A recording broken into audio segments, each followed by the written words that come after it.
Bonjour à tous, bienvenue dans ce nouveau webinaire de technique de l'ingénieur.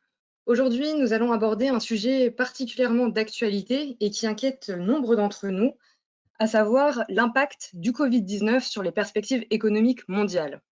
Pour essayer de mieux comprendre la situation, nous avons invité Denis Ferrand, qui est directeur général de Rexecode depuis décembre 2008. Rexecode, c'est un institut d'analyse économique et une de leurs missions est notamment de fournir aux entreprises des clés de compréhension de l'économie mondiale. Ces entreprises peuvent alors mieux appréhender les mécanismes de récession, par exemple. Denis Ferrand est également président de la Société d'économie politique depuis novembre 2016. Au cours de la présentation, Au cours de la présentation, plusieurs temps seront dédiés à vos questions. Vous pouvez nous les envoyer directement via le chat et je les poserai durant les pauses questions et à la fin de la présentation. Vous pourrez aussi retrouver l'intégralité de ce webinaire en ligne sur le site de Technique de l'ingénieur dès la semaine prochaine. Il vous suffira de cliquer sur l'onglet Magazine d'actualité, puis Conférences en ligne. Comme vous en doutez, nous faisons au mieux avec les moyens disponibles, donc nous nous excusons par avance s'il y a quelques problèmes de connexion. Je vous laisse maintenant en compagnie de Denis Ferrand. Bonjour Denis. Bonjour à tous.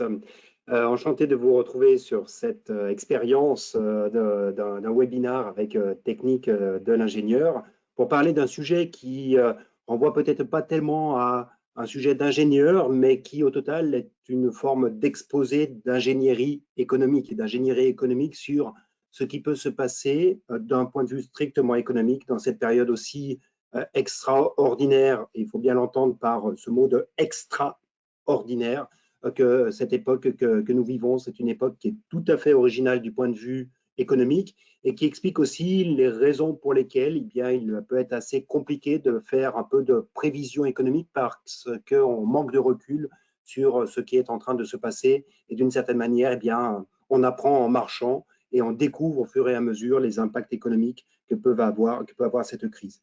S'il y a quelque chose qui est certain, c'est que cet impact, c'est un impact de nature récessive, c'est un impact qui va se traduire par une contraction du niveau d'activité qui va passer par différents canaux. Et c'est un peu ces différents canaux que l'on va examiner avec également essayer d'imaginer ce qui peut se passer une fois que le confinement sera levé, une fois que cette crise sera dépassée, car oui, cette crise sera dépassée à un moment ou à un autre. Alors, je préviens tout de suite, je n'ai aucune compétence en matière d'épidémiologie. Aussi, je me contenterai de reprendre ce que l'on peut lire à gauche, à droite. Je ne sais pas s'il y en aura 1 mois, 2 mois, 3 mois ou plus de confinement, je ne sais pas.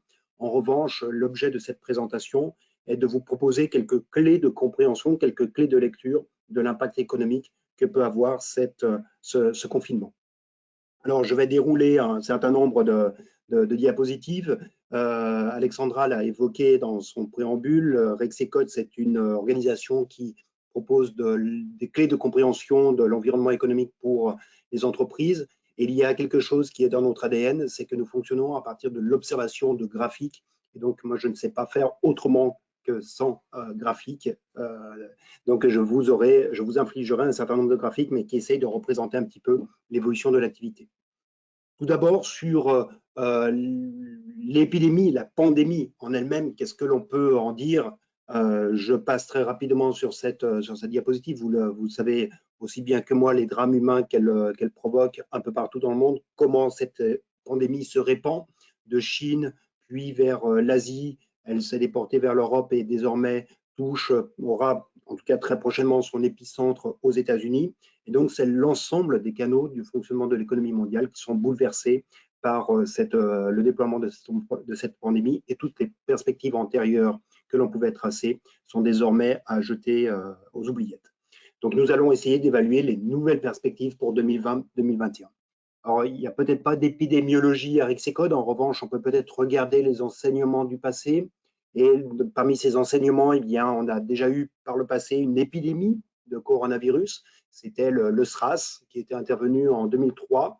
Et quand on voit la propagation des cas de SRAS à l'échelle mondiale, pas seulement en Chine ou en Asie, mais à l'échelle mondiale, quand on voit le nombre de cas par semaine qui étaient recensés, eh bien, le pic avait été atteint au mois d'avril, avant un reflux qui s'était traduit par une disparition des cas de SRAS au mois de juin. Donc voilà une représentation, je ne dis pas du tout que c'est ce qui va se produire, mais voilà un point de repère que l'on peut aller chercher dans l'histoire. C'est à peu près un des seuls cas que l'on peut repérer en termes de cas de coronavirus. Surtout, ce qui est intéressant, c'est d'essayer d'apprécier ce que peut être la durée du confinement. Et pour cela, le confinement, il durera tant que le pic n'aura pas été atteint, tant que le pic de contamination de nouveaux cas par jour, avec beaucoup évidemment d'incertitudes sur la manière dont on peut mesurer le nombre de cas, mais il n'y aura aucun confinement avant que ce pic n'ait été atteint. Et comme le pic de contamination ne correspond pas au pic des décès, il est un peu illusoire d'imaginer que le confinement se produira avant que le pic des décès n'ait été atteint, et même très probablement bien après. Donc, quand on regarde ce que l'on peut voir, par exemple, pour la Chine, la vague, donc toute la phase de montée du nombre de nouveaux cas a duré 28 jours. La phase de reflux pour arriver à un nombre de contaminations réduit a été de l'ordre de 15 jours. Mais en Italie, le reflux semble être amorcé après une vague qui a duré 25 jours. Donc, ce sont les deux pays qui sont un peu en avance, si vous voulez, sur la propagation et qui nous donnent un peu un point de repère. Donc, si on prend les repères italiens et chinois, on peut se dire qu'on est parti pour au minimum 1 mois et demi de confinement. C'est probablement la borne basse que l'on peut retenir aujourd'hui. Alors ce confinement, là, on peut passer désormais sur l'analyse strictement économique. Ce confinement, qu'est-ce que c'est? Comment est-ce qu'on peut l'appréhender? Bien, fondamentalement, ce confinement, il s'appréhende en clé de lecture macroéconomique, il s'appréhende comme une contraction de la quantité de travail. Et la quantité de travail étant beaucoup moins abondante pour des raisons de chômage partiel, parce que vous n'avez plus d'approvisionnement pour pouvoir produire, parce que vous avez des droits de retrait qui sont exercés, eh bien, toute cette restriction dans la quantité de travail se traduit par une baisse de la production dans l'ensemble de l'économie. Et comme dans une économie, les revenus qui se distribuent sont équivalents à la quantité de la production, eh bien, cette baisse de la production se traduit par une baisse des revenus. Alors, cette baisse des revenus, après, elle va s'arbitrer de manière un peu différente entre les agents. Une économie, elle se compose de 3 grandes catégories d'agents. D'une part, il y a les entreprises qui vont voir baisser très fortement leurs revenus à mesure que leur chiffre d'affaires va diminuer. Vous avez aussi des indépendants qui sont pareils, qui sont très dépendants d'emblée du niveau de l'activité. Vous avez une autre catégorie qui sont les ménages, principalement les ménages salariés, qui vont être touchés par cette baisse de revenus au travers du chômage qu'ils vont connaître. Et puis, vous avez aussi les agents publics, l'agent public, les administrations publiques, dont les recettes publiques vont diminuer. Donc, les premiers revenus, on va dire, primaires issus de la production, donc les revenus du travail, les revenus des entreprises, eh bien, tous ces revenus-là vont se trouver contraints par la baisse de la production et par la baisse des revenus. Ensuite, eh bien, on peut avoir des arbitrages qui sont un peu différents. Et c'est tout à fait emblématique entre ce qui se passe entre les États-Unis, d'une part, et l'Europe, d'autre part. C'est-à-dire que la baisse de l'activité, la baisse de l'emploi pour les travailleurs est compensée en Europe par une augmentation des prestations chômage, par la prise en charge publique, notamment du chômage partiel, on le voit en France en particulier, là où, à l'inverse, aux États-Unis, vous aurez plutôt ce choc de baisse de revenus va se porter d'emblée sur les ménages qui se voient privés de leur emploi et pour lesquels eh bien, les compensations en termes de prise en charge du chômage sont beaucoup moins importantes. Donc, vous avez des choix qui sont différents selon les pays. En Europe, c'est plutôt une mutualisation de la perte de revenus au travers de compensations publiques à destination des ménages, quand aux États-Unis, ce sont plutôt les ménages qui voient leurs revenus reculer et cela aura des incidences ensuite sur, en quelque sorte, la relance que l'on peut imaginer par la suite. Mais j'y reviendrai. Donc, le chômage des travailleurs, vous pouvez avoir une compensation publique, mais cela va se traduire par une augmentation du besoin de financement de l'État. Donc, vous voyez, c'est plutôt la partie gauche du graphique. Le chômage des travailleurs, c'est donc une baisse des revenus des ménages et sa conséquence, ces revenus, ça sert à faire de la dépense de consommation, ça sert également à faire des dépenses d'investissement, notamment en logement. Eh bien, cette dépense de consommation seront moins fortes.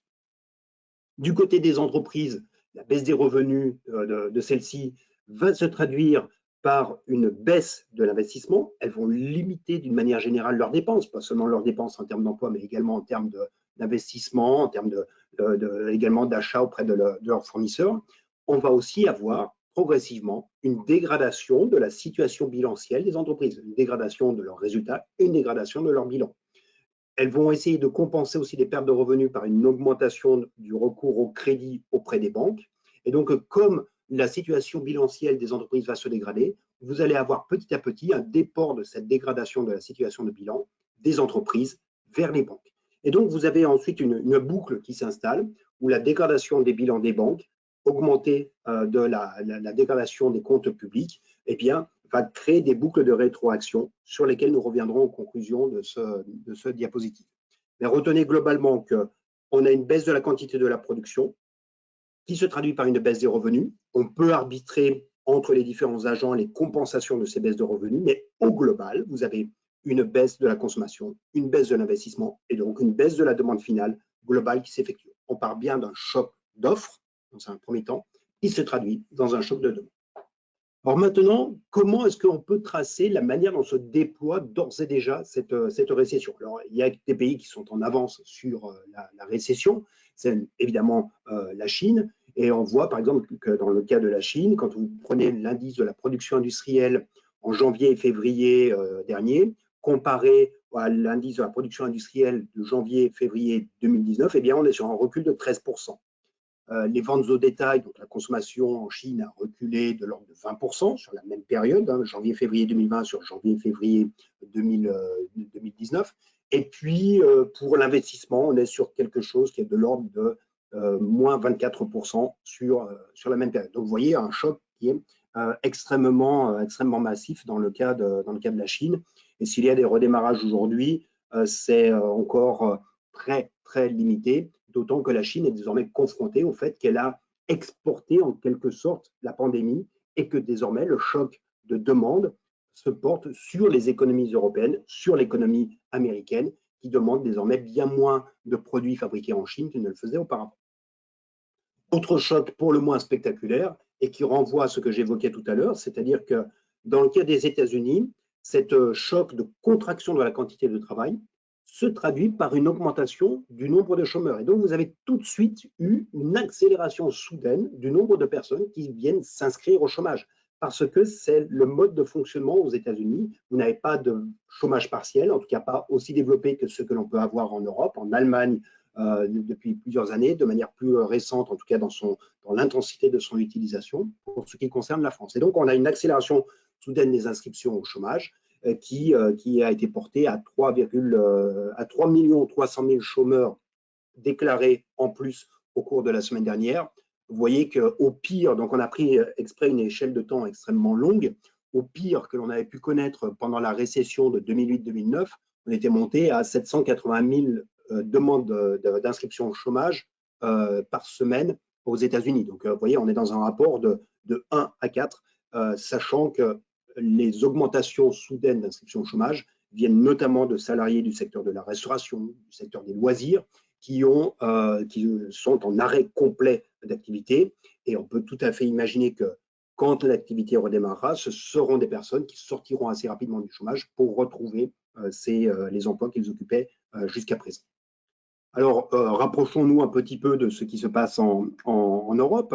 Et vous avez l'empreinte d'ores et déjà du choc de la récession, donc de la contraction du niveau d'activité qui se voit au travers de ce que l'on appelle les indices de climat des affaires. Donc, ces indices sont produits à partir d'interrogations directes de chefs d'entreprise où ils sont interrogés sur la perception qu'ils ont de l'évolution de l'activité, de l'évolution de l'emploi, de l'évolution de leur carnet de commandes et ainsi de suite. Plusieurs modalités qui sont interrogées.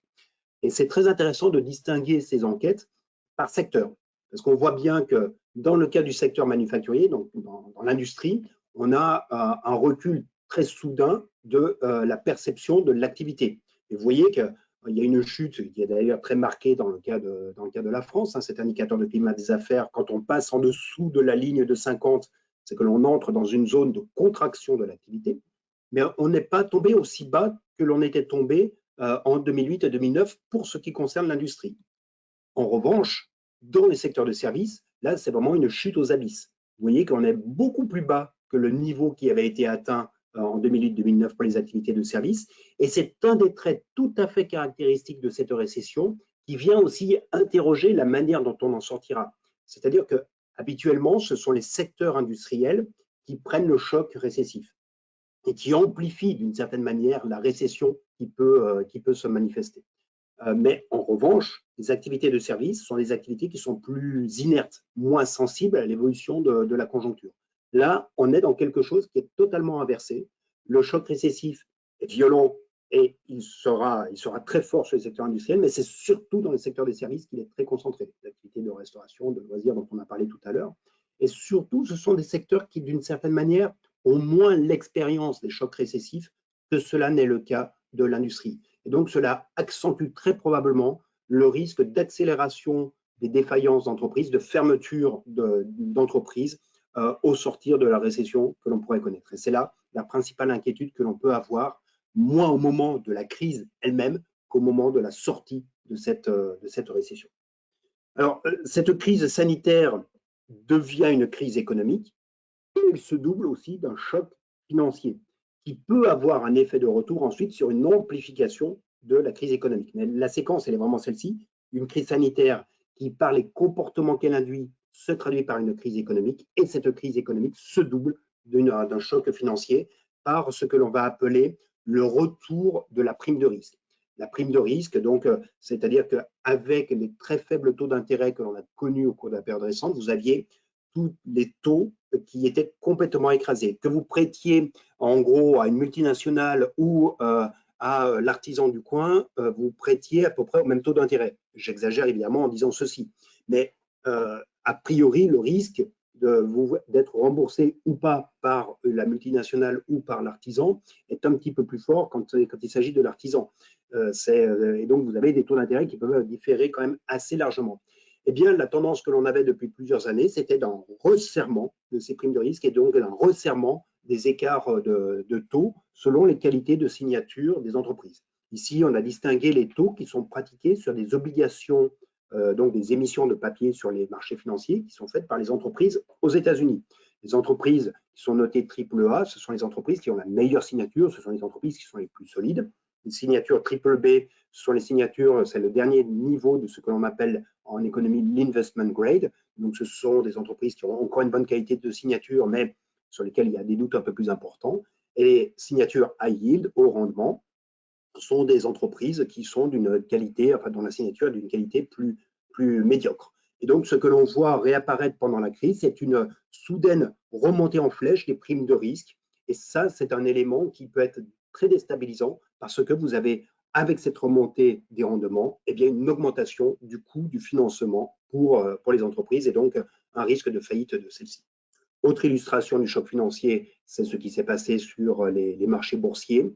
Donc, il y a une baisse, une remontée actuelle, mais on n'a pas encore fini le flux de mauvaises nouvelles, probablement. Et le choc s'amplifiant aux États-Unis, revenir d'ores et déjà en bourse, c'est peut-être un peu précipité. Peut-être faut-il être encore un peu prudent. Il y a encore beaucoup de volatilité sur les marchés boursiers, beaucoup de mouvements à la hausse et à la baisse qui sont extrêmement soudains. Donc, il y a encore beaucoup de prudence à avoir pour revenir sur les marchés boursiers. On va encore avoir beaucoup de mouvements qui vont se faire, mais il y aura à terme des opportunités. Mais n'écoutez pas un économiste quand il parle de finance, ce n'est jamais le meilleur des conseillers, loin de là. Autre élément qui n'est pas tellement vu jusqu'à présent, mais qui peut justement être un peu dans cette démarche d'un choc financier qui, en retour, vient amplifier un choc économique, c'est l'évolution du dollar.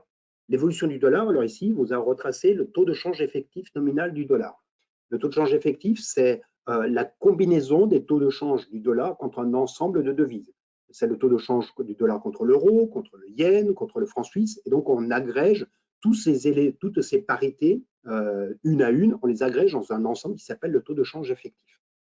Et ce que l'on voit depuis maintenant plusieurs semaines, plutôt depuis le déclenchement vraiment de la phase aiguë de cette crise, c'est qu'il y a une dépréciation très forte des devises de certaines économies que l'on appelle matières premières, donc des économies qui sont très dépendantes des exportations de matières premières. C'est le rand sud-africain, c'est le réal brésilien, c'est le peso mexicain et surtout le rouble russe qui ont dévissé sur la période récente, qui se sont fortement dépréciés. Une dépréciation d'une monnaie, c'est une perte de la valeur internationale de la monnaie et donc du pouvoir d'achat international de l'économie qui dispose de cette devise. Donc il y a un risque de choc économique très important qui est en train de monter sur les entreprises de faible qualité de signature parce que leur coût de financement va être de plus en plus élevé, mais également sur les économies émergentes et en particulier les économies émergentes dites matières premières. Alors, peut-être avez-vous besoin de reprendre votre souffle, comme moi d'ailleurs, et si vous avez d'ores et déjà quelques questions, je suis à votre disposition, bien entendu. Alors oui, on a déjà quelques petites questions. La première, est-ce que certains pays s'en tirent mieux que d'autres, que ce soit au niveau de la crise sanitaire ou des aspects économiques?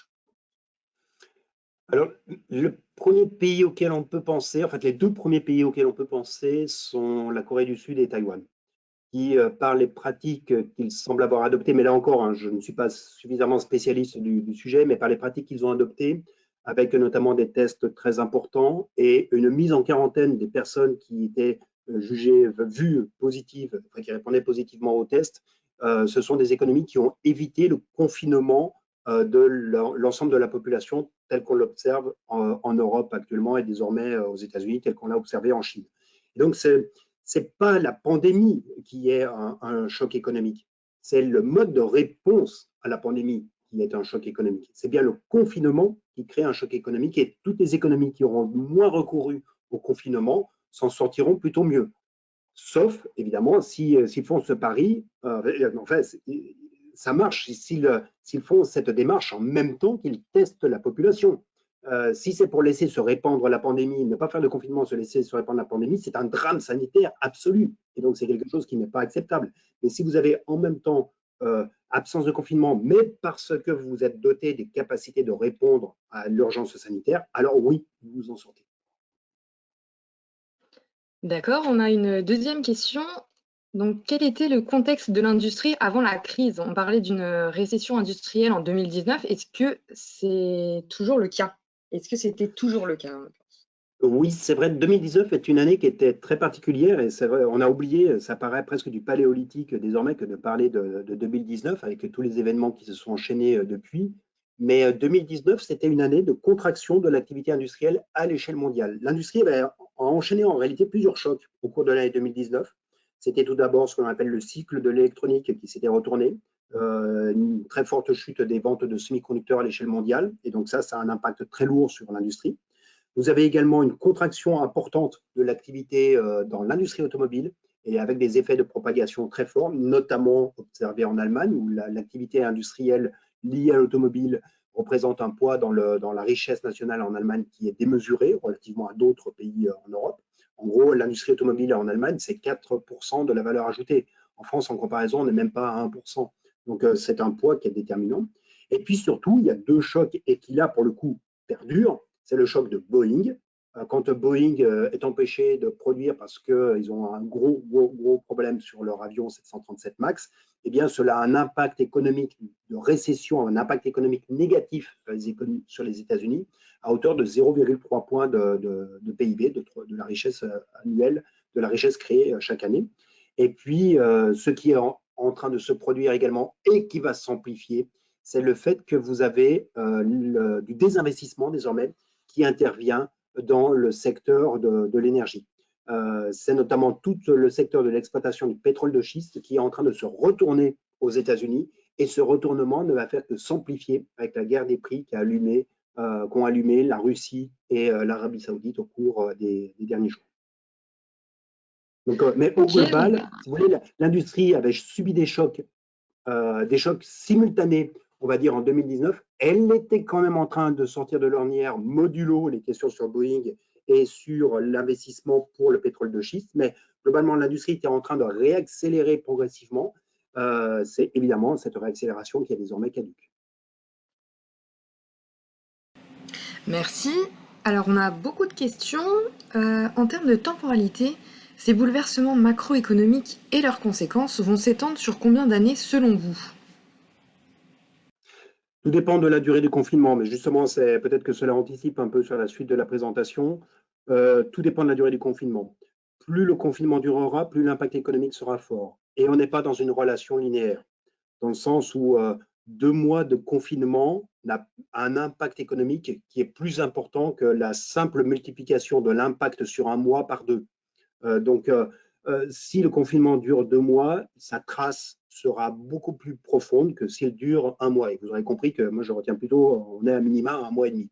Donc, on est sur un choc qui est durable. Et quand on a essayé de faire quelques simulations, mais là encore, j'anticipe sur la suite, on essaie de faire quelques simulations. Si le choc dure 2 mois, on peut estimer que l'on pourrait retrouver l'activité, le niveau d'activité antérieur au choc récessif aux environs de l'année 2023 pour la France.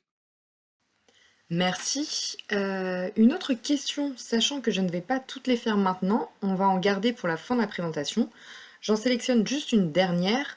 Comment les entreprises dites zombies seront-elles impactées par la crise financière et ont-elles un risque de crise financière plus prononcé que les autres? Oui, ce sont celles qui sont les plus en danger désormais, pour les raisons que j'évoquais tout à l'heure. C'est-à-dire qu'on va avoir une dégradation des bilans bancaires et il y aura une traduction, en tout cas pour les entreprises qui se financent par l'intermédiaire du recours aux banques, il y aura une remontée de la sélectivité dans la distribution du crédit. Et donc, le coût du financement va aller en augmentant pour les entreprises zombies. Déjà, qu'est-ce que c'est qu'une entreprise zombie? Une zombie, c'est une entreprise dont les frais financiers sont supérieurs à ses résultats d'exploitation, et ce pendant 3 années successivement. Donc, ça veut dire qu'elle dégage moins de résultats qu'elle ne paye de charges d'intérêt à ses créanciers. Donc, ces entreprises zombies ne sont pas solvables, mais elles étaient maintenues en activité d'une certaine manière par le fait qu'on sort d'une période de taux extrêmement bas. Or, on va retrouver un peu de discrimination et cette discrimination, elle se retrouve dans les prix. Et les prix de financement, ce sont les taux d'intérêt. Donc, on risque d'avoir une très forte montée des taux d'intérêt, notamment pour les entreprises qui sont les plus fragiles. Et donc, il y a un risque de voir partir en défaut, en premier lieu, les entreprises zombies. Celles-ci représentent environ 5% des entreprises dites matures. Matures, c'est-à-dire de plus de 10 ans d'existence. C'est 5% des entreprises matures en France et c'est à peu près également 5% des effectifs embauchés dans le secteur des entreprises. Donc, c'est une proportion qui est quand même extrêmement élevée et c'est vraiment cette population-là qui se trouvera en danger au moment du redémarrage. Surtout qu'au moment du redémarrage, c'est à ce moment-là, quand l'activité va repartir, vous aurez besoin, enfin vous êtes une entreprise, vous aurez besoin bien de racheter un peu de matériel, de réembaucher vos salariés, avant même d'avoir d'ores et déjà du chiffre d'affaires. Et donc, c'est ce que l'on va appeler le besoin en fonds de roulement des entreprises qui va monter à un moment où leurs trésoreries seront exsangues et à un moment aussi où les banques commenceront à avoir un peu plus de sélectivité dans leur distribution de crédit. Donc, oui, on en risque d'avoir au moment de la sortie un squeeze qui va s'installer. Et de facto, ce que l'on voit dans les régularités des récessions économiques, c'est que le pic des faillites, le pic des défaillances d'entreprises n'intervient pas pendant les récessions, mais il intervient après les récessions, à partir du moment où on va demander à une entreprise de courir un sprint alors même qu'elle s'est vidée de son sang, ce sang s'appelant la trésorerie dans le cas d'une entreprise. Merci, on va reprendre la présentation et on traitera les prochaines questions à la fin. Merci. Très bien. Donc, comment maintenant, donc là, vous avez compris que jusqu'à présent, on était plutôt sur l'observation du choc et de sa propagation. Maintenant, comment est-ce qu'on peut essayer d'apprécier l'ampleur de ce choc économique? Pour cela, on a développé différentes démarches. Tout d'abord, vous allez utiliser des indicateurs à haute fréquence, des indicateurs notamment quotidiens, parce que le choc est vraiment extrêmement soudain. Il ne s'est propagé, le confinement, ça n'est que depuis le 16 mars en France, et il n'y a jusqu'à présent aucun indicateur économique qui, d'ores et déjà, porte l'empreinte du confinement, parce que la plupart des indicateurs sont des indicateurs mensuels ou trimestriels. Autre chose, il y a un Rexicode, donc nous avons des contacts avec les entreprises ou avec les fédérations d'entreprises, et donc nous les avons consultés pour savoir quelle était l'ampleur du recul d'activité qu'ils connaissaient d'ores et déjà. Et puis ensuite, bien, on entre dans du raisonnement économique où on va faire des hypothèses sur la manière dont va se comporter la demande, donc la demande de consommation, la demande d'investissement, la demande d'exportation. Et puis on va aussi faire des hypothèses sur le comportement de ce que l'on appelle l'offre de travail quelle va être la proportion d'heures chômées, la proportion de personnes en télétravail, la proportion de personnes dont l'activité est maintenue sur site. Et puis, il faut tenir compte des réponses des politiques publiques. Et puis, il y a quand même quelques exogènes, je vais y revenir. Donc, les indicateurs à haute fréquence, eh bien là, je ne fais que reprendre des indicateurs qui avaient été publiés par le Financial Times, qui montrent notamment l'arrêt soudain que représente le confinement. Vous avez en haut, le graphique du haut, c'est un indicateur sur la circulation automobile à Paris et donc les indicateurs de congestion, automobile à Paris.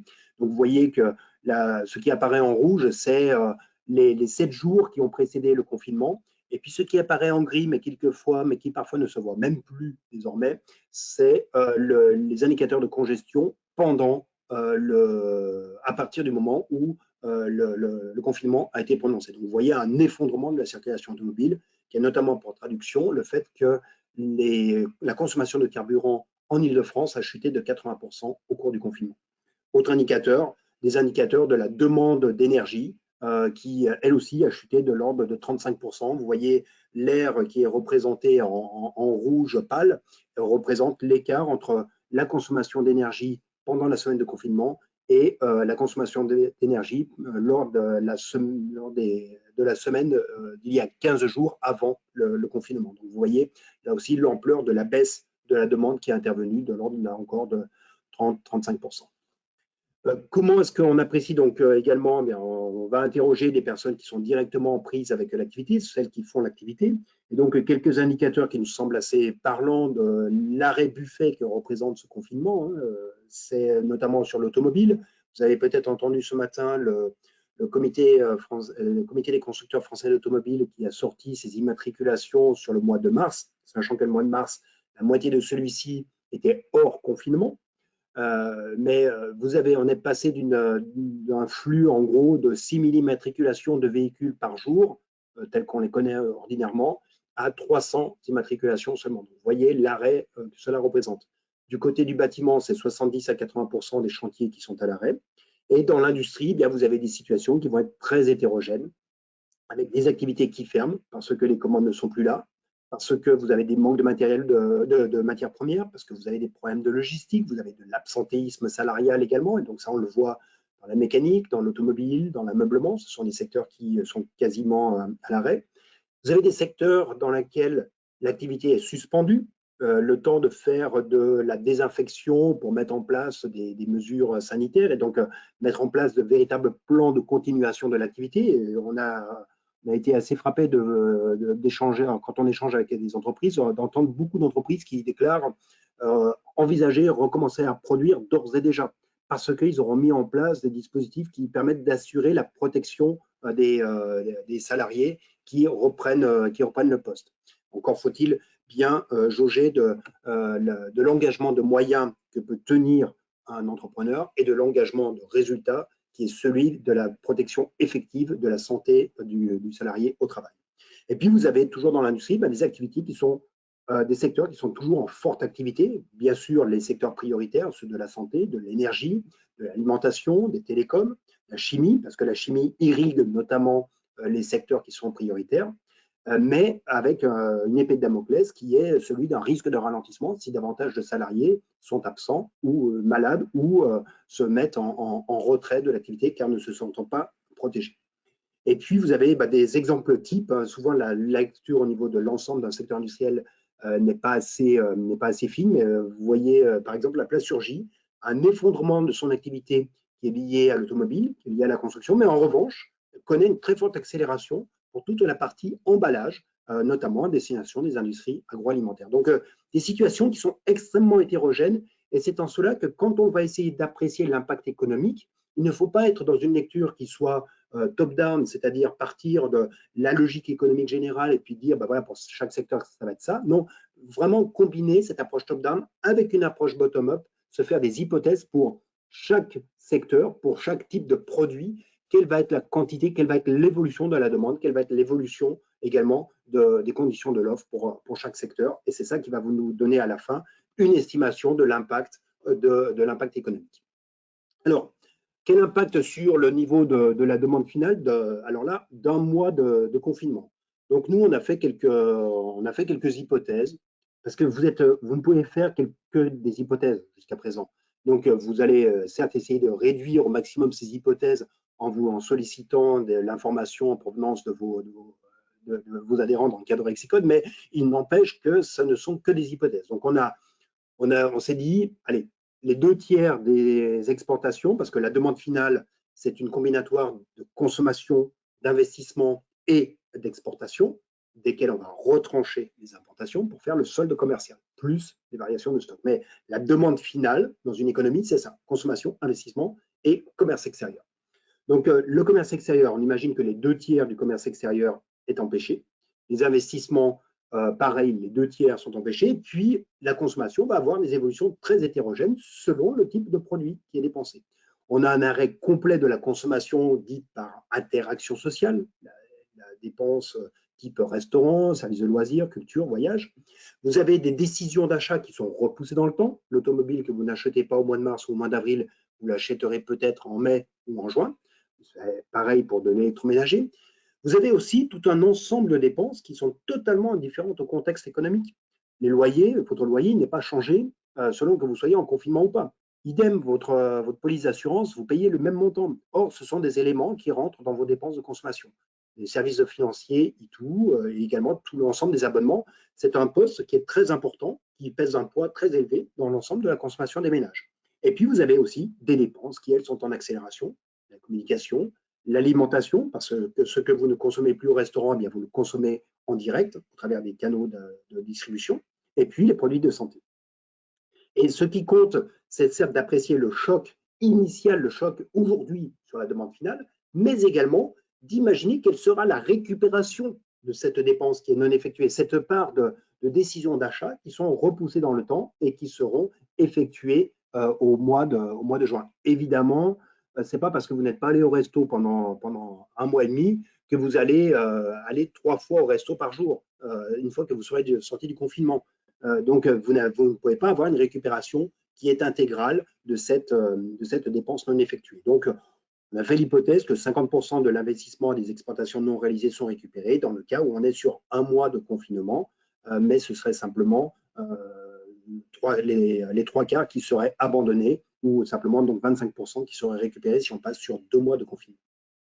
Donc, voilà ce que nous donnent les résultats. Enfin, quand on prend donc justement ce jeu, donc on a fait un travail sur une base de 139 secteurs ou 139 produits. Et donc, quand on combine toutes ces hypothèses, donc, comme l'a dit Alexandra tout à l'heure, le slide sera laissé à la discrétion des personnes qui participent qui assistent à cette visioconférence. Donc, les ordres de grandeur, donc vous pourrez regarder un peu plus en détail, mais retenez que les ordres de grandeur auquel on aboutit, c'est que si on a un mois de confinement, donc regardez surtout le bandeau en bas, le bandeau en orange, si on a un mois de confinement, la demande finale, elle se contracte pendant le mois de confinement de 65 milliards d'euros. Cela représente 2,8 points de PIB. Si en revanche, elle se contracte, on a 2 mois de confinement, la contraction de la demande finale, c'est 145 milliards. C'est 6,3 points de PIB. Pourquoi? Parce que plus le confinement s'allonge, plus les abandons de projets d'investissement en réalisation seront importants. Et idem, les récupérations seront plus faibles en proportion de la demande finale qui n'est pas réalisée pendant le confinement. Les récupérations seront moins importantes en proportion à mesure de l'allongement du confinement.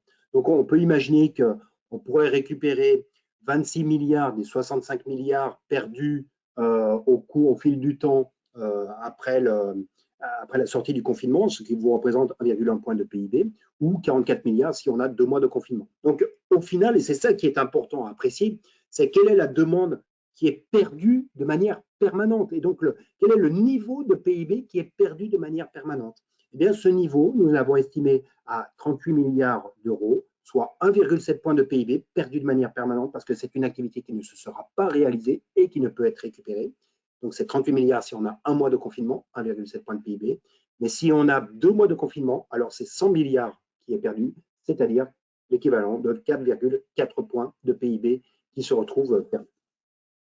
Autre manière d'approcher l'impact du confinement, c'est d'avoir l'approche par l'offre et donc quelle est cette proportion de la production qui est empêchée parce que le personnel peut moins se rendre sur site parce que vous changez les conditions d'exercice de l'activité. Donc, on a regardé 3 modalités, on a réparti l'activité entre 3 modalités d'intervention. Une modalité qui est l'activité maintenue sur site, 2, une activité en télétravail, et 3, bien des heures chômées par le chômage partiel ou par du droit de retrait, par des congés qui sont pris en anticipation.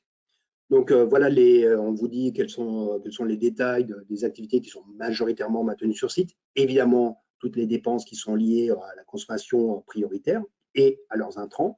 Et puis, nous avons fait l'hypothèse que vous avez à peu près 2 tiers des effectifs au chômage technique dans le reste de l'industrie, dans l'industrie qui est non prioritaire, un arrêt de l'activité dans l'hébergement, restauration, la construction, quasi-arrêt pour l'immobilier, les arrêts spectacles. Et puis, le télétravail, surtout sur les services aux entreprises.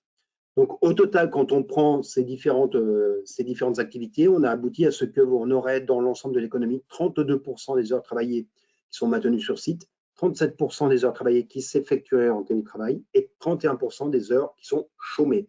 Et donc, quand on exprime cette offre de travail en moins, on peut la traduire en impact production et donc en impact PIB. Et donc, dans le cas d'une hypothèse d'un confinement d'une durée de 1 mois, la contrainte sur les heures travaillées qui sont en moins vient réduire le niveau du PIB de 3 points en 2020. Donc, vous voyez qu'on est à peu près sur les mêmes ordres de grandeur que le travail que l'on avait fait de manière parallèle sur la demande. On a bien mené 2 fronts, enfin on a avancé les 2 choses en parallèle, l'aspect offre et l'aspect demande, on les a menés en parallèle pour avoir une idée de ce qui se passait. Et là, pour le coup, contrairement à ce que l'on voyait sur la demande, contrairement aux hypothèses que l'on faisait sur la demande, on est sur des effets qui sont quasi linéaires. Chaque mois de confinement supplémentaire réduit de 3 points le niveau du PIB. La compensation par les finances publiques, eh bien on avait, avant la crise sanitaire, nos hypothèses, c'était que le déficit public allait être à 2,5 points de PIB pour une croissance de 1,2%. Là, avec l'hypothèse de croissance que l'on retient, donc je déflore déjà un petit peu le résultat, c'est qu'on aurait 2,6 points de croissance en 2020 pour la France. Et donc, 2,6 points, de contraction de l'activité, de contraction du PIB en France en 2020, avec 1 mois de confinement.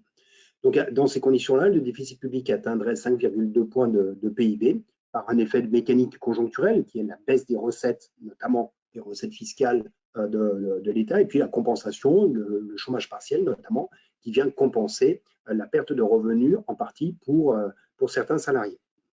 Si on est sur 2 mois de confinement, le déficit public, ce serait 7,4 points de PIB.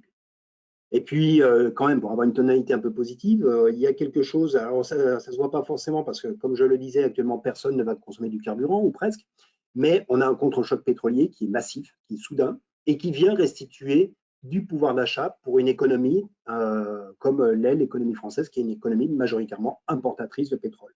Et donc, l'effondrement du cours du baril, c'est une stimulation a priori de l'activité économique à hauteur de 0,6 points de PIB sur 2 années.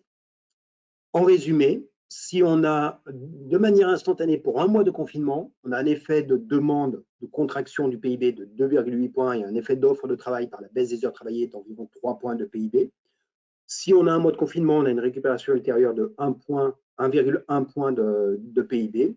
Et puis, vous avez un effet de stimulation par les finances publiques qui est de faible ampleur parce qu'en réalité, c'est un effet qui vient compenser les pertes de revenus et non pas faire une relance économique, non pas faire de la dépense nouvelle. Non, c'est je compense des revenus qui ne sont plus présents parce que j'ai moins d'heures travaillées et je ne crée pas forcément une nouvelle dépense qui génère elle-même du revenu. Donc, on n'est pas sur un effet de relance par les interventions publiques actuellement. L'effet de la stimulation sur la baisse, via la baisse du prix du pétrole, ça viendra un petit peu plus tard.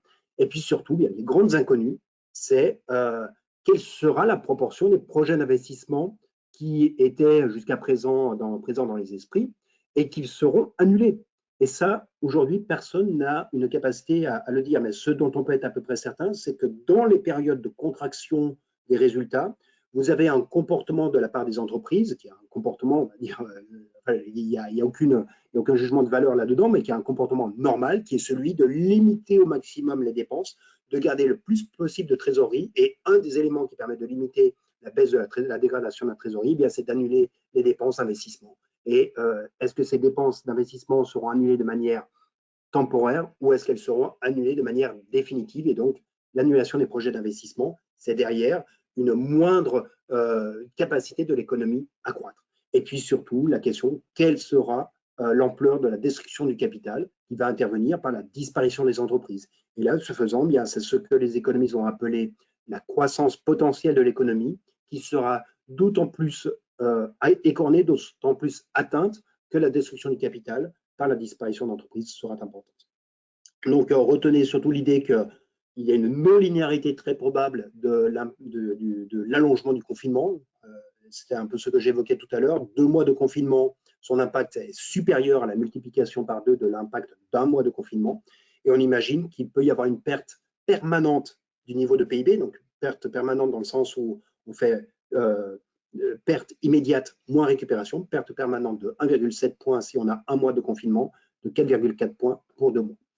Bon, là, ce sont des chiffres ce sont nos hypothèses de croissance, celles qu'on peut les faire actuellement, où on est sur une hypothèse de contraction du PIB de 2,6 points en 2020 et une accélération à hauteur de 2,5 points en 2021 pour 1 mois de confinement. On est à moins 5% quasiment de contraction du PIB en 2020 si on a 2 mois de confinement et un rebond à hauteur de 2,2 seulement. Donc, vous voyez que la récupération est moins forte si en 2021, on sort d'une période de 2 mois de confinement. Le pouvoir d'achat, vous voyez, le pouvoir d'achat des ménages au total reste positif en 2020. Pourquoi? Parce que l'inflation ralentit très fortement par l'effet de baisse du prix du pétrole, mais également parce que, d'une certaine manière, bien, les revenus des ménages sont préservés par l'utilisation du chômage partiel. Mais la contrepartie, c'est la dégradation forte des comptes publics, dont le déficit serait de 5,2 points de PIB en 2020 si on a 1 mois de confinement, de 7,4 points si on a 2 mois de confinement. Et puis du côté des entreprises, donc le BE des SNF, pardon pour ce jargon, je m'étais promis de ne pas faire du jargon, mais le BE des SNF, c'est l'excédent brut d'exploitation, ce sont les résultats courants, on va dire, des sociétés non financières. Eh bien, ces résultats seraient en recul de 10% en 2020 pour 1 mois de confinement, de 15% si on a 2 mois, et vous en avez la traduction sur les choix d'investissement productif, donc d'investissement des entreprises, en recul de 7% en 2020 avec 1 mois ou de 15,8% si on a 2 mois de confinement. Voilà ce que cela veut dire en termes de représentation économique. Donc, vous devez voir fleurir tout cet ensemble de lettres. Est-ce qu'on aura une sortie en V, en U, en W, en L? Pour nous, c'est aucune de ces lettres. C'est plutôt la racine carrée inversée. Rappelez-vous, pour ceux qui ont oublié un peu leur maths, essayez de vous rafraîchir la mémoire et regardez comment se représente une racine carrée. En général, le point de sortie d'une racine carrée est supérieur au niveau que l'on a tracé à l'entrée. Et bien là, ce serait l'inverse, à savoir que surtout si on prend la courbe avec 2 mois de confinement, donc c'est la courbe en tiret rouge, voilà le niveau du PIB que l'on pourrait avoir. Là, on a mis à la base 100 le niveau du PIB qui était atteint à la fin de l'année 2019. Le plongeon maximal, c'est une contraction de 8 points d'écart entre le niveau de la fin d'année 2019 et le niveau que l'on aurait au 2e trimestre de 2020. Donc, vous voyez l'ampleur de la baisse, qui est une baisse qui est beaucoup plus soudaine, 2 fois plus importante que la baisse qui est intervenue en 2009. 2009, c'est la courbe en orange en trait plein, où vous voyez la baisse d'activité qui avait été très violente, et ensuite une récupération qui avait été un peu plus lente. Dans le cas que l'on retient actuellement, c'est que quand le confinement sera levé, on aura une accélération soudaine. Mais ensuite, pour laisser la place à une progression au total assez lente, une récupération assez lente de l'activité économique. Pourquoi est-ce qu'on aura une reprise soudaine? Mais pour des raisons qui sont presque de la pure arithmétique. C'est-à-dire que quand on est passé, par exemple, dans les activités de restauration, on est passé de l'indice 100 à l'indice 0, ou allez, 5, tout simplement parce que les restaurants sont fermés. Le simple fait que l'on remonte de 5 à 20 ou 30 va vous faire une croissance extrêmement forte. Donc, vous aurez une remontée du PIB par ce simple effet de nature arithmétique. Mais c'est aussi un effet économique, parce qu'à ce moment-là, les restaurateurs devront se procurer de quoi remplir les assiettes de leurs rares clients qui seront revenus, et ils devront sortir du financement, alors même que ce sont des secteurs qui sont extrêmement fragilisés sur la période récente. Et donc, c'est là que l'on risque d'avoir de la casse en termes d'entreprise de manière extrêmement importante. Quand même une note un peu positive, si on avait 1 mois de confinement, donc c'est la courbe en tiret vert, on retrouverait le niveau d'activité initial à l'entrée en récession à la fin de l'année 2021. Donc, il faudrait plutôt attendre a priori 2023 ou allez, fin 2022 pour être optimiste, si on était sur 2 mois de confinement. Pour l'économie mondiale, rapidement, je passe dessus. Pour l'économie mondiale, donc on retient pour l'instant une contraction du PIB mondial à hauteur de 0,2 points en 2020. Ça peut paraître faible, mais il faut se rappeler que, par exemple, en 2009, la contraction du PIB mondial, c'était moins 0,4. Donc là, on est à moins 0,2, ce qui veut dire un choc d'une ampleur identique, même si les circonstances qui y ont participé sont totalement différentes de ce que l'on connaissait en 2009. On n'est pas sur une crise financière au départ, mais on est sur une crise financière qui peut se révéler parce que le choc économique est extrêmement important. Et donc, on risque d'avoir une deuxième lame qui est non pas tant une deuxième lame de contagion comme celle qui est redoutée actuellement en Chine, mais une deuxième lame de crise économique parce que cette crise financière pourrait, cette fois-ci, muter en crise économique dans des ressorts, on va dire, un peu plus classiques que l'on connaît habituellement, c'est-à-dire une crise économique qui viendrait de la disparition d'entreprises qui ne sont pas en capacité à faire face à leurs échéances. Et puis, pour conclure, quel rebouclage macroéconomique peut-on envisager à court moyen terme? Parce qu'en gros, on est dans une situation où le niveau de l'activité économique s'est déplacé vers le bas. Et donc, il va y avoir à trouver un nouvel équilibre macroéconomique. Donc, vous allez avoir un certain nombre de boucles qui vont se mettre en place. On risque d'avoir, comme on est dans un moment de contraction de l'offre, on risque d'avoir un décalage entre le niveau de l'offre et le niveau de la demande. Il ne faut pas oublier qu'on est dans une situation, et c'est ce que j'évoquais au début sur la comparaison entre les États-Unis et l'Europe, on est dans une situation où, d'une certaine manière, les ménages font de l'épargne forcée parce que leurs résultats, leurs revenus sont maintenus à un bon niveau, ils sont maintenus à un bon niveau, mais ils ne peuvent pas le dépenser parce qu'ils sont confinés chez eux. Et donc, on a une très forte montée du taux d'épargne actuellement en France. Le taux d'épargne qui ordinairement est aux environs de 15% du revenu des ménages, il va monter probablement autour de 20-21%. Eh bien, ce taux d'épargne va progressivement baisser et c'est ça qui fera spontanément la relance de l'activité économique parce que cet argent sera réinjecté dans le circuit. Mais ce faisant, on risque d'avoir donc une accélération de la demande par des épargnes des ménages à un moment où l'offre se trouvera contrainte. Et donc, un déséquilibre offre-demande peut se traduire à ce moment-là par un choc sur les prix, en tout cas pour certains d'entre eux. Autre élément, hausse des taux d'intérêt probable parce que les bilans bancaires vont se dégrader et une des manières de restaurer des marges au niveau des banques, eh bien, ce sera de remonter les taux d'intérêt et aussi probablement d'assouplir la réglementation sur la réglementation bancaire qui peut être une forme de contrainte sur la distribution du crédit. Et puis plus fondamentalement, enfin plus largement, on aura devant nous probablement une hausse de la fiscalité pour tendre vers un retour à l'équilibre. Le tout est de savoir si on le pilotera de manière un peu plus fine que cela n'avait été le cas en 2012-2013 quand au choc récessif de 2008-2009 avait succédé un choc récessif qui était spécifique à la zone euro et qui venait de la crise des finances publiques, d'un ajustement qui avait été probablement piloté trop rapidement, trop brutalement pour être supportable par l'économie. Et puis, j'en conclus là-dessus, la question de la stabilité de la zone euro va à nouveau se poser parce que si ce choc sanitaire symétrique, si tous les pays en Europe en particulier le subissent en même temps, en revanche, il ne se traduit pas par les mêmes conséquences d'un point de vue des finances publiques, avec à nouveau une très forte hétérogénéité des finances publiques à l'intérieur de la zone euro. Voilà, j'ai été évidemment trop long, mais ça, c'est mon habitude. Mais je vous laisse, je suis encore là pour quelques instants pour des questions éventuelles de votre part. Je vous remercie. Oui, alors on a beaucoup de questions, on s'excuse par avance parce qu'on ne va pas pouvoir tout traiter. Alors, on a une question concernant vos hypothèses. Est-ce que dans vos hypothèses, vous avez imaginé un réel changement dans la consommation ou dans des adaptations avec, par exemple, des relocalisations d'entreprises? Est-ce que vous avez pris ça en compte ou pas?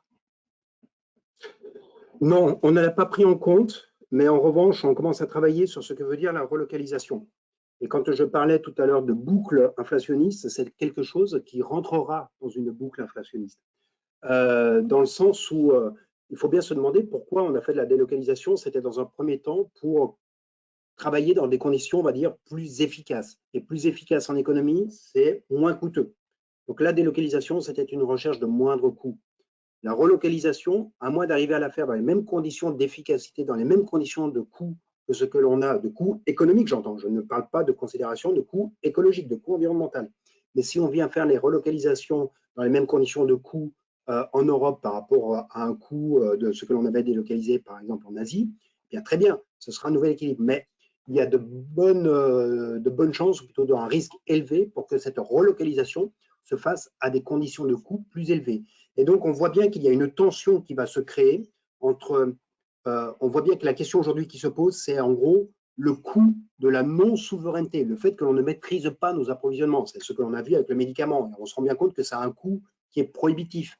Mais vous avez aussi une question qui va se poser, qui est l'acceptation du prix de la souveraineté. On voit bien le coût de la non-souveraineté, on ne voit pas forcément le prix de la souveraineté, et ce sera notamment une augmentation des prix des biens qui auront été relocalisés sur le territoire. Et plus on s'éloignera de l'épidémie, moins la tolérance à payer ce prix de la souveraineté sera élevée.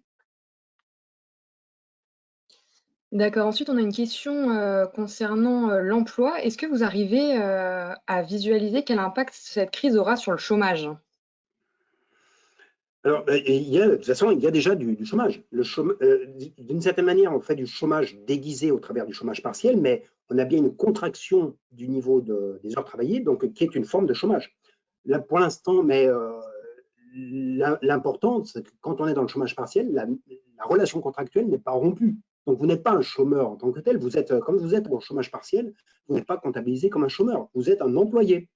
Donc, vous n'apparaissez pas dans le chômage, mais c'est du chômage d'une certaine manière déguisé, alors qu'il est affiché de manière très crue aux États-Unis, comme on l'a vu à travers la courbe que je vous ai présentée tout à l'heure. Mais il va y avoir du chômage quand cette relation contractuelle ne pourra plus être maintenue dans la durée, quand il y aura les disparitions d'entreprises. Et à ce moment-là, on aura une montée du chômage. Donc, on a imaginé qu'avec 2 mois de confinement, on pourrait monter jusqu'à 10% de taux de chômage au sens de chômeurs au sens du BIT, ce qui fait une augmentation du nombre de chômeurs qui, transitoirement, peut être de 800 000 chômeurs en plus, environ. D'accord. On a une autre question concernant l'immobilier. Est-ce qu'il y aura des conséquences sur ce secteur-là? Alors, conséquences en termes d'activité, en termes de prix, j'avoue qu'on n'a pas travaillé énormément le sujet, mais tout dépendra sur l'immobilier de bureau, certainement, parce que les entreprises, à moins qu'il y ait de la relocalisation à outrance, pour reboucler avec la question précédente, mais sur l'immobilier de bureau, je pense qu'il y aura des projets d'investissement qui seront abandonnés. Sur l'immobilier des ménages, ça, j'avoue que je ne sais pas d'ores et déjà. En tout cas, ce qui est certain, c'est qu'il y a un gel des transactions, et donc une fluidité du marché qui est beaucoup moins importante, et une probable, enfin j'ai du mal à imaginer que les prix vont aller à la hausse dans l'immobilier. Au contraire, on aurait plutôt avoir un risque un peu déflationniste sur les prix de l'immobilier, semble-t-il. Mais on n'a pas travaillé le sujet plus particulièrement. D'accord, merci. Selon vous, est-ce qu'il y aurait des mesures prioritaires que le gouvernement devrait déployer pour que la sortie du confinement se passe au mieux? Pour moi, la mesure prioritaire, c'est d'assurer le prioritaire, c'est comment dire, la protection de ceux qui travaillent. C'est tout à fait l'exemple coréen, c'est-à-dire que vous assurez à la fois des conditions de la sécurité de l'exercice de l'activité et vous êtes actif. Donc c'est ça qui compte, c'est comment arriver à concilier la sécurité sanitaire et la capacité à produire. C'est ça la question fondamentale. Donc tous les efforts en termes d'urgence doivent être tendus là-dessus. Ensuite, eh bien, il va falloir traiter le stress post-traumatique qui sera celui de la disparition des entreprises. Donc, comment est-ce qu'on fait en sorte que la casse soit limitée?